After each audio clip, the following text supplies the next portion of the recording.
Hola, ¿qué tal? Qué bueno volverle a saludar Cuadrando la Caja, una propuesta televisiva para debatir, cuestionar y llegar a consensos desde el socialismo cubano. Soy Marx Lenin Pérez y le doy la bienvenida a este cuadre diferente. Sí, porque hoy vamos a intentar responder una de las preguntas que más se nos hacen. ¿Cuadra o no cuadra la caja de la economía cubana? Y para eso vamos a hacer un repaso por algunos de los momentos más importantes del 2024 que ya termina. Si a usted le cuadra el tema, acompáñenos.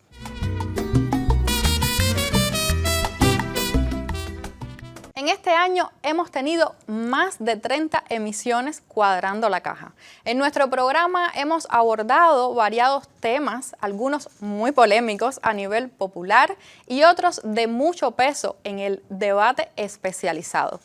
De estos, por ejemplo, tenemos aquellos que se dedicaron a la ley de empresas, a la emisión sobre la economía circular y el espacio dedicado a las empresas filiales. La empresa filial es una entidad que genera espacios de autonomía sobre reglas de actuación e indicadores de desempeño que le genera la empresa matriz, la entidad madre, sobre la cual ella se subordina. La empresa filial tiene personalidad jurídica, tiene un patrimonio que es cedido por la empresa matriz, por la empresa madre.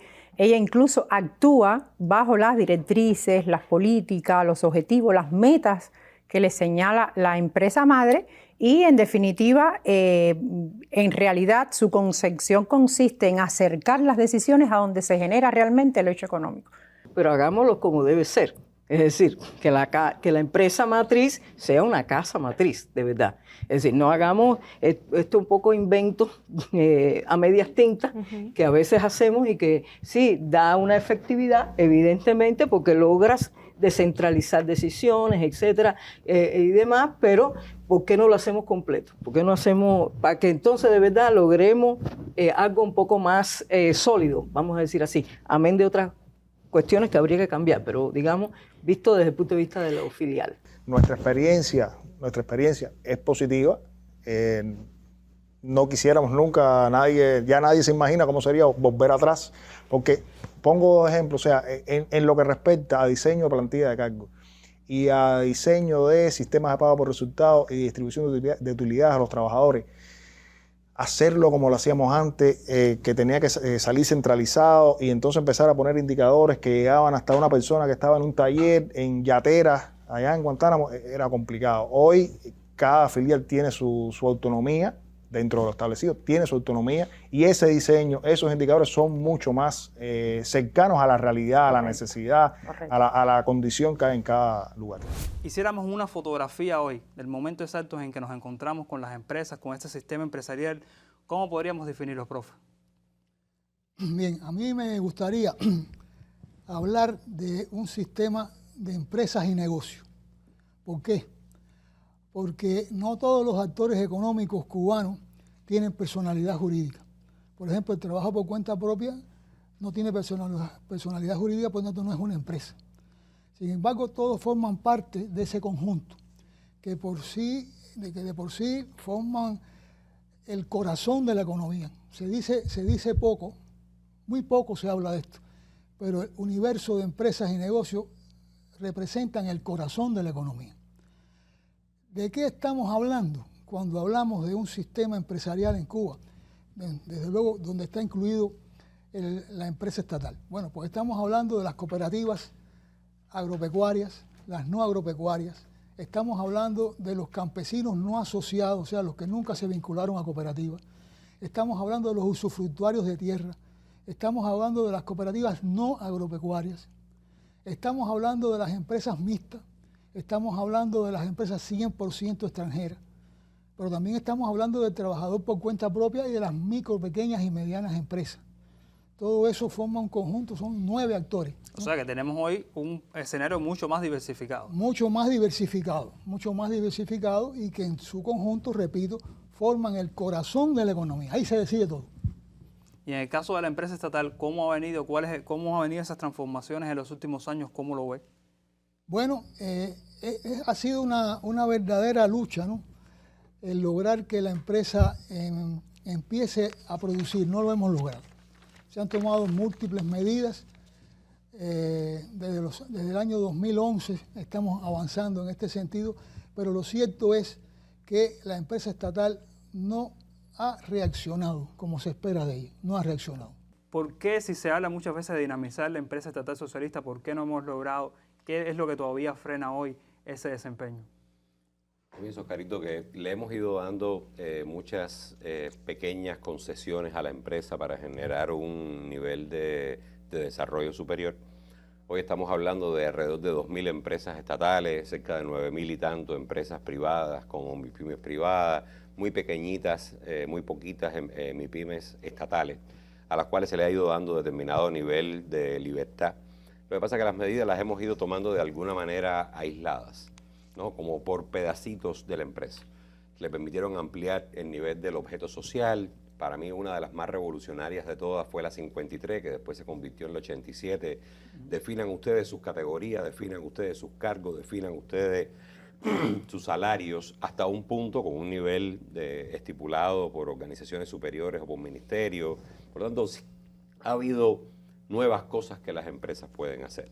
La realidad es que, pese a que se le han ido dando cada vez más posibilidades a las empresas, el impacto que han tenido esas medidas sobre el bienestar de los trabajadores y el desarrollo de la empresa, por lo menos a nivel estatal, es relativamente limitado. Si los avances que hemos tenido, se estima que el promedio de utilidad que las empresas le distribuyen a sus trabajadores, la mayor parte de las empresas del país no pueden distribuir utilidades o son ínfimas porque tienen utilidades muy pequeñas. Las que pueden distribuir como media aumenta el ingreso del trabajador, depende del periodo, entre 3.000 o 6.000 pesos. Lo cual en su momento fue relevante, pero que a la vista de la situación económica que tenemos hoy ya no lo es tanto. Por lo tanto, hace falta realmente pensar a la empresa como un todo y no por pedacitos aislados, si de verdad queremos que eso camine y eche a andar como un todo, y de ahí nuestra ilusión de tener una ley de empresa fuerte que la mire como un todo.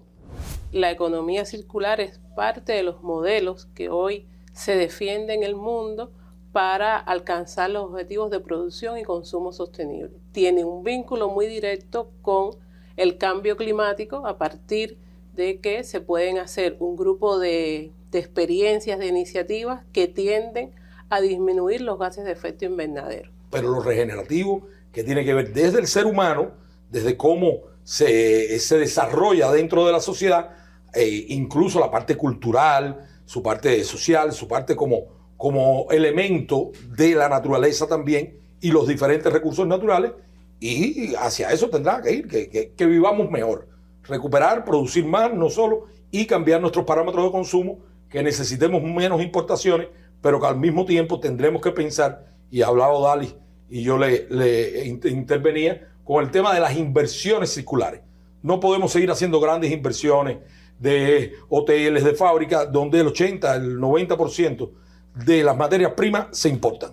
Que aparte de lo que significa para el medio ambiente, es una fuente de riqueza para nuestras propias fábricas, para nuestras propias instituciones.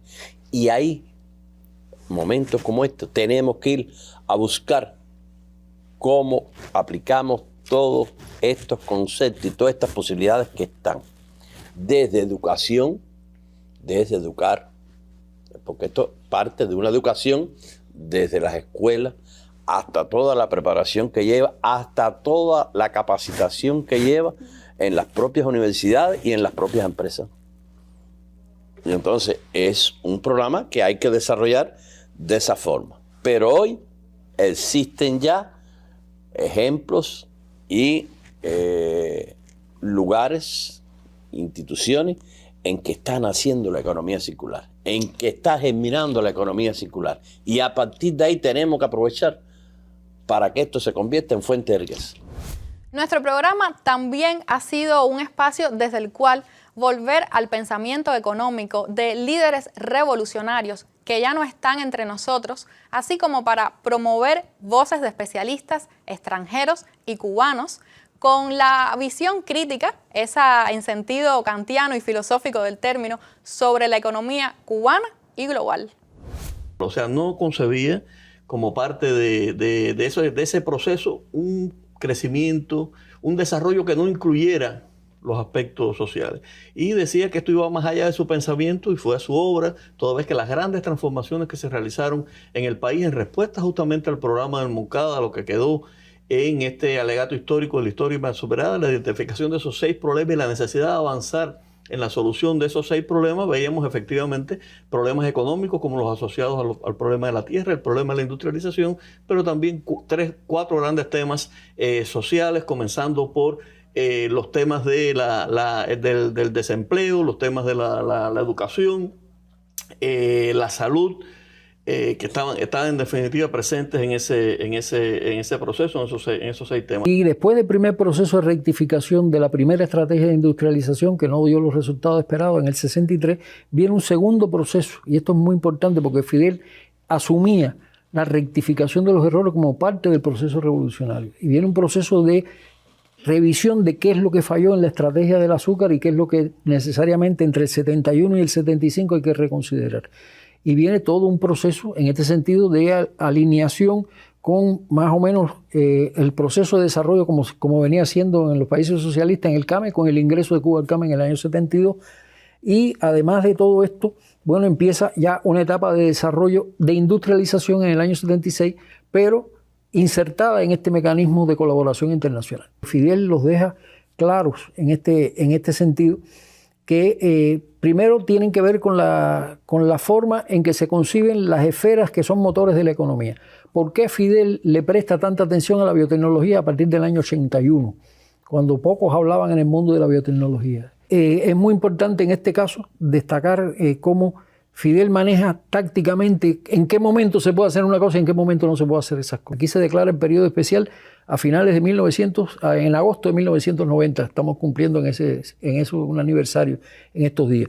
Y eso va a partir de descubrir de dónde podíamos afincarnos nosotros una vez que había desaparecido la colaboración de los países socialistas. Con nuestros propios recursos. Con nuestros propios recursos y qué hacer en ese sentido. Y el papel del turismo, que ya Fidel lo veía en el 86, gana una fortaleza tremenda y es efectivamente uno de los motores fundamentales del desarrollo del país a lo largo de todos los años 90, donde Cuba prácticamente no recibe colaboración internacional ni trato preferencial ninguno en este sentido. Y Fidel es capaz de sobreponerse a todo eso y ajusta la economía nacional haciendo las concesiones que tácticamente son necesarias, porque él hizo concesiones. Él tiene un discurso 6 de agosto de 1995 donde explica lo que él llama las concesiones capitalistas, donde tiene que ver con una apertura al mercado, tiene que ver con toda una serie de factores que él consideraba concesiones indispensables, pero también concesiones que podían en su momento rectificarse en esta dirección. Es decir, es una flexibilidad tremenda, con una flexibilización del comercio exterior, con la renegociación de la deuda, con la apertura a la inversión extranjera,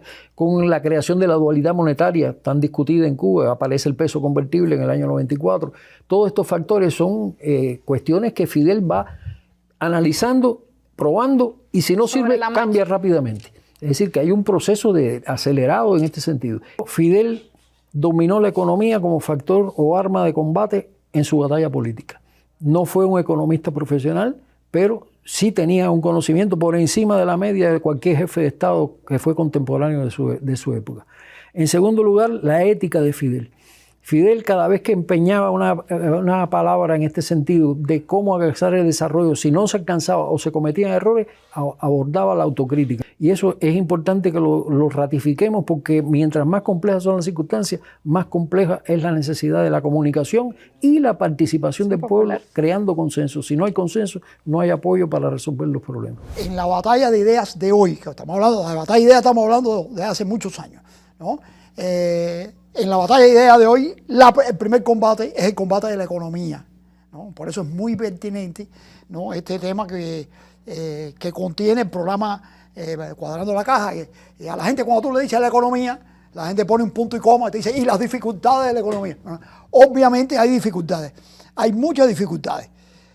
Lo que sucede es que ante las dificultades hay dos posiciones. Es decir, en la batalla ideológica de hoy hay la posición de que asume esas dificultades, ¿no?, como consecuencia de la agresión económica de los Estados Unidos contra Cuba, del bloqueo y de la guerra que se nos hace. Y en ese caso, los que asumimos esa posición, yo me apunto ahí, como tú sabes, los que asumimos esa posición, ¿no? Estamos dando la batalla por perfeccionar la economía, impulsar la economía socialista, ¿no? Pero también hay los que quieren imponer la idea de que las dificultades son consecuencia de dificultades en el socialismo, en la esencia del socialismo, ¿no? Y eso quieren desmontar el socialismo. La batalla por transitar una economía del conocimiento en Cuba es una batalla de ahora, no del futuro, es de ahora. Ahora, tú me hablabas del socialismo. Sí, y que no tenemos grandes recursos naturales, pero sí hemos invertido mucho en el recurso humano. Por supuesto, te voy a dar ese dato, porque hemos invertido en el recurso humano y hemos invertido en la justicia social. Eso hay que decirlo también. El recurso humano todo el mundo lo dice, ¿no? Eso es muy evidente, ¿no? Pero se ha construido una justicia social.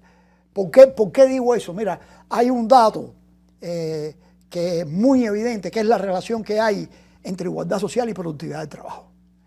Es decir, nuestros adversarios ideológicos siempre nos envuelven mentiras, el papel celofán, ¿no? Una de las mentiras es que hace falta desigualdades para que haya productividad, ¿no? Es al revés, es todo lo contrario. Lo que entra en contradicción con la economía del conocimiento es el capitalismo.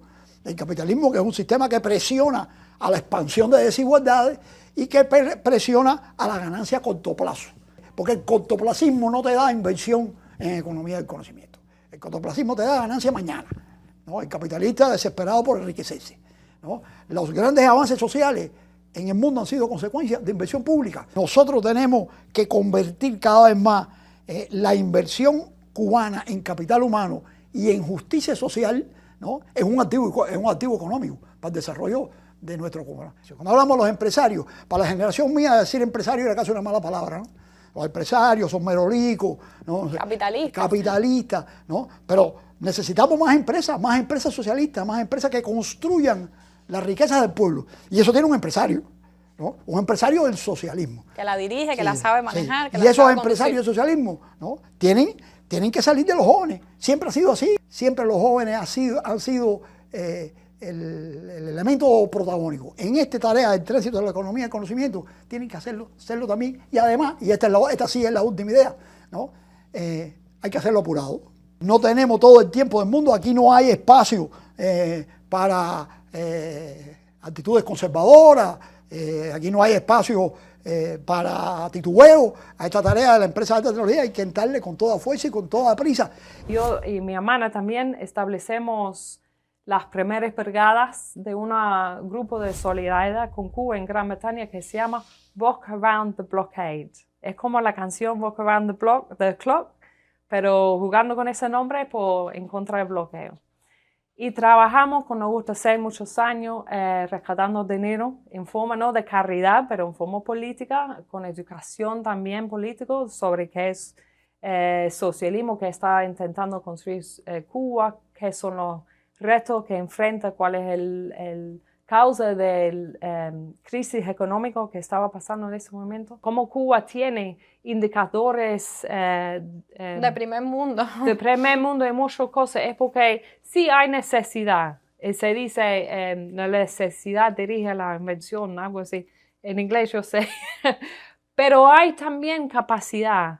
Y cómo esa capacidad es debido a las decisiones del gobierno revolucionario en los años 59 y 60, cuando Fidel hablaba de que Cuba es ser un país de hombres y mujeres de ciencia. Entonces, decisiones tomadas que son decisiones políticas, no son económicas, en la manera económica de entender de economía burgués. Decisiones invertir en el desarrollo social, en el bienestar de pueblo, pero basado en una inteligencia colectiva. Tenemos una campaña, lo establecemos hace 1 año o 2 años, diferentes grupos en Europa, se llama Un Centavo para Cuba.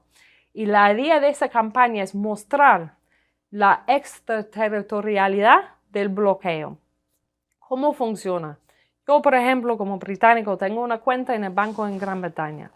Yo puedo mandar 1 libra a una cuenta bancaria en Europa.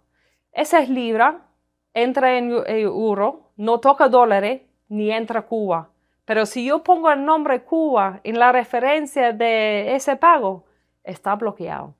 ¿Qué significa bloqueado? Que ya no tienes acceso a ese dinero. Que ellos normalmente no te avisan, pero ese dinero desaparece, puede ser por 3 meses, no se sabe en dónde, no te avisan, y después, porque esa parte de la campaña, las quejas, llamar al banco, preguntar al banco dónde está el pago, no ha llegado, etc. ¿Por qué volver a ese pensamiento tan bien estructurado económicamente y políticamente del Che, que además se dio la tarea de pensar la economía en la transición socialista?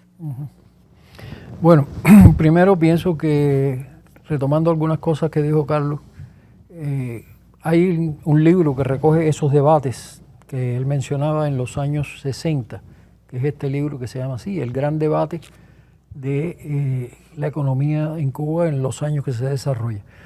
Y después tuvimos la suerte de tener esta joya. Este es el estudio que hizo el Che del Manual de Economía Política de la, de la Academia de Ciencias de la Unión Soviética. Es un análisis detallado, crítico de la economía política como el Che la veía, y las ideas que hay ahí son de una riqueza tremenda. Y es decir, una actualidad también impresionante. También. Es muy importante destacar algunas cosas en relación al momento en que el Che incursiona en todas estas ideas, mantiene todos estos debates. Primero, era un hombre con muchas responsabilidades.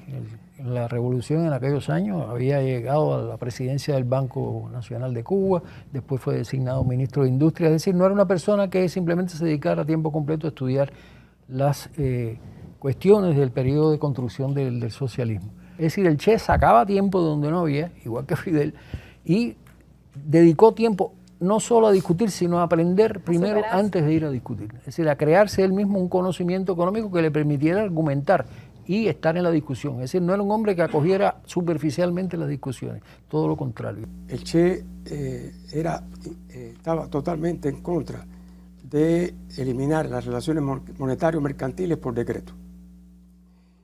Segunda, él decía que lo que una revolución socialista tenía que tratar era de desarrollar las nuevas relaciones económicas, políticas, sociales, culturales, ideológicas, y que para ello el Estado tenía que proteger a esas nuevas empresas estatales que surgían. Y la mejor forma, primero, de protegerla era ligarla al pueblo, que tuviera una participación real. Decía, es como un bebé. Al bebé todavía no camina.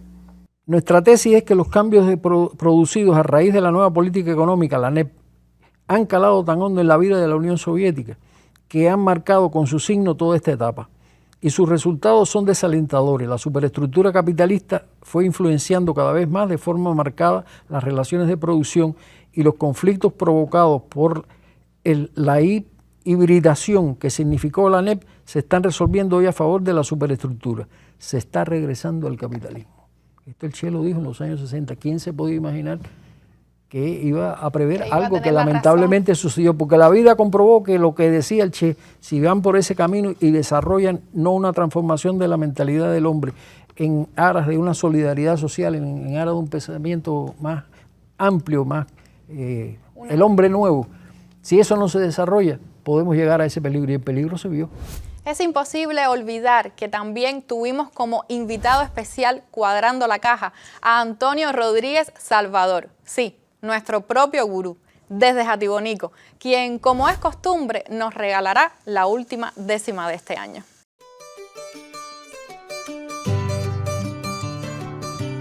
Ha sido un año de lucha, mas cuando no ha sido así, nunca fue sencillo ni nunca la calma fue mucha.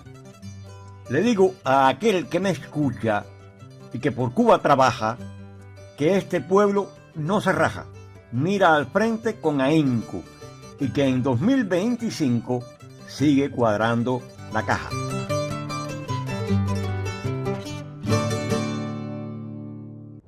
Si algo ha caracterizado a nuestro programa es que no hemos rehuido a las polémicas en torno al desarrollo y transformación de nuestro socialismo. Sí, nuestro socialismo, criollo, con todas sus contradicciones, con sus luces y sombras, desde los nuevos sujetos de la economía hasta los vaivenes de la crisis energética, sin soslayar, por supuesto, al sujeto fundamental de nuestra economía según mandato constitucional, Sí, la empresa estatal socialista. Nada, en términos económicos, nos ha sido ajeno. No hay una batalla, no hay una cruzada contra ellos. Es necesario por la ocupación, por lo que representan. Por supuesto, esa cantidad de trabajadores impacta, ya podríamos decir, en casi más de la mitad o en 3/3 de las familias cubanas hay presencia de trabajadores del sector no estatal. Por lo tanto, ratificamos su validez, su importancia en el ecosistema de los actores económicos cubanos. Yo creo que es más que nada eso, un ordenamiento. Si uno mira con calma todo lo que está en esa legislación, verá que no hay tantos cambios con relación a lo que ya estaba legislado en estos últimos 3 años, desde que aparecieron las micro, pequeñas y medianas empresas en el escenario económico cubano. Hay algunos cambios, pero no son tan notorios como pudiera creerse o como pareciera que se ha interpretado, o es mi opinión, en los medios, en las redes, cuando se está hablando de que son más restrictivas. Yo no lo creo. Los trabajadores contratados no tenían ningún tipo de garantía, no tenían derecho a vacaciones, solamente las prestaciones por la maternidad era el único beneficio que tenían. Ya con esto, es decir, tienen más beneficios, tienen más seguridad y, por supuesto, las obligaciones tributarias las va a asumir. El cumplimiento de estas obligaciones las asume el titular de la actividad, además del impuesto de las retenciones del impuesto sobre los ingresos personales. Podemos hablar de la gestión de inventario, que es importante tenerla en cuenta para el desarrollo logístico de una organización. Podemos hablar de los envases y embalajes, podemos hablar de la planificación, como decía el compañero. Así, hay un grupo de elementos, o sea, la manipulación, el servicio al cliente, diferentes aspectos que se tienen en cuenta para confirmar. Cuando no se atiende uno de ellos, dar traste de que, bueno, no funcione correctamente esa cadena de suministro. Los indicadores de desempeño logístico de la empresa no se controlan, no se veían, no se materializan, no crecemos en el índice de desempeño logístico. Hay cosas que podemos hacer desde el punto de vista organizativo, desde el punto de vista de preparación del personal que dirige la cadena logística, pero necesariamente tenemos que tener un acceso a fuentes de financiamiento que por razones obvias de las políticas que inciden sobre la economía del país, impuestas por el bloqueo, por ese cerco económico que tenemos, impiden que logremos una mayor eficiencia y un mayor acceso a todo lo que se necesita para el desarrollo de la cadena logística. Hay dos, para mí, fortalezas que tiene en esta política nacional, que es la existencia de un programa nacional de ciencia y tecnología, que se dedica al desarrollo de la cadena de suministro, y el programa del sector del transporte, que se dedica al transporte y a la logística. O sea, esas son dos fortalezas que tienen. Hasta ese momento yo, como empresa de carácter nacional, dirigía o trabajaba de conjunto con mi UVB a través de procesos, de procedimientos, y bajo este esquema nuevo, ahora el esquema de relación, más allá de que es una relación de carácter mercantil, porque lo que establece la relación o el vínculo entre nosotros es más allá de prestación de servicios uno con el otro, ha sido a través de la definición de las estrategias que yo como de eso persigo con ellas, y a su vez mediante políticas en las que yo establezco la forma de relación entre nosotros dos. El mundo no es un paraíso, pero no es expedito el camino, pero indiscutiblemente es mucho más sencillo, porque tiene más flexibilidad. No obstante, todavía aún chocas con determinadas entidades que decir mi pyme es, inclusive aclarando que es estatal. Hay prejuicios. Hay que empezar a consultar. Empiezan las consultas y las consultas demoran. Y en las pequeñas empresas el tiempo es oro. Si en la grande, el tiempo es oro siempre, pero cuando es pequeña el tiempo vale mucho más. Una decisión que no se tome. Eso le ha dado determinado nivel de gestión a las propias MIPYMES nuestras. Le ha dado la facilidad de incrementar el salario. En las juntas de socios nos hemos puesto de acuerdo y hemos tratado de defender o de propiciar de que el grueso de los ingresos que se generen vayan para soportar lo que pudiera ser el salario del trabajador, que es uno de los elementos que ha sido más analizado en el sector empresarial, sobre todo porque bajo el proceso inflacionario que se vive en el país, el salario que es un punto débil que todavía hoy tenemos como organización. Podríamos decir que es difícil encontrarse un país en el mundo que no esté utilizando los combustibles fósiles, ¿no? Son muy pocos los que no lo utilizan. Pero en realidad creo que es un dato muy importante y que vale la pena manejarlo, es cómo se están comportando las inversiones hoy día a nivel internacional, ¿no? Y podemos decir que el 83% de las inversiones en materias de energía que se están realizando corresponden a las fuentes renovables de energía. Mencionar que hoy todavía se siguen consumiendo 90 millones de barriles de petróleo todos los días. Barriles de petróleo, cuando decimos petróleo, es petróleo crudo, o sea, lo que se le echa al carro es diésel, para ir entrando en conceptos también. Y se consumen además 4.000 millones de metros cúbicos de gas natural. Hay aproximadamente unos 130 países que tienen política de Estado de crecer en las fuentes renovables. Hay otros más rezagados que están prácticamente, la mayoría de ellos en África y en América Latina y un poco también en Asia.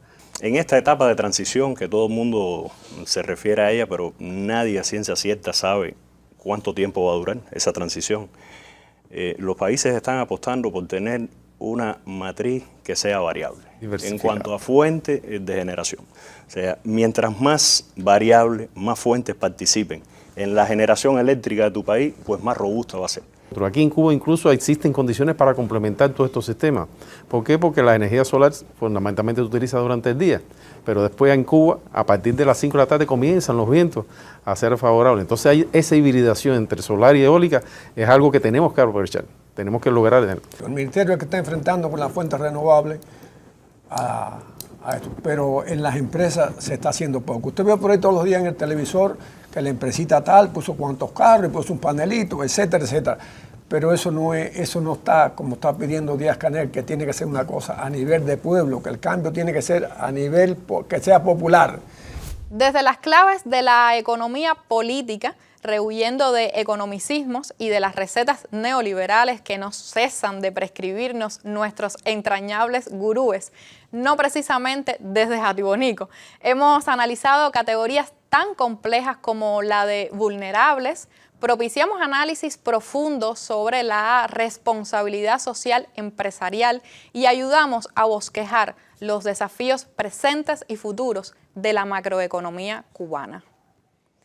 Todo esto ha sido gracias al trabajo de nuestro equipo técnico, de conductores y guionistas como Laura Prada y Oscar Figueredo, de invitados que se arriesgaron a salir en pantalla y, por supuesto, al legado de un hombre que siempre estará con nosotros, Iroel Sánchez.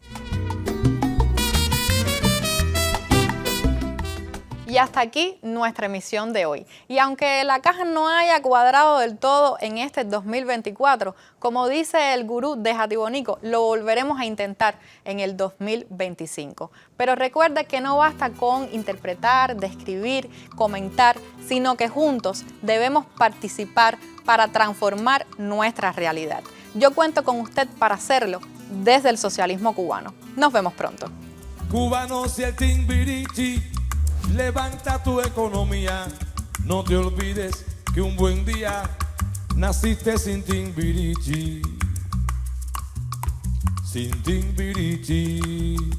No olvides al barrendero, al maestro ni al doctor. Por un poco de dinero, unas botas de charol y un Timbiriche. Dice mi coro que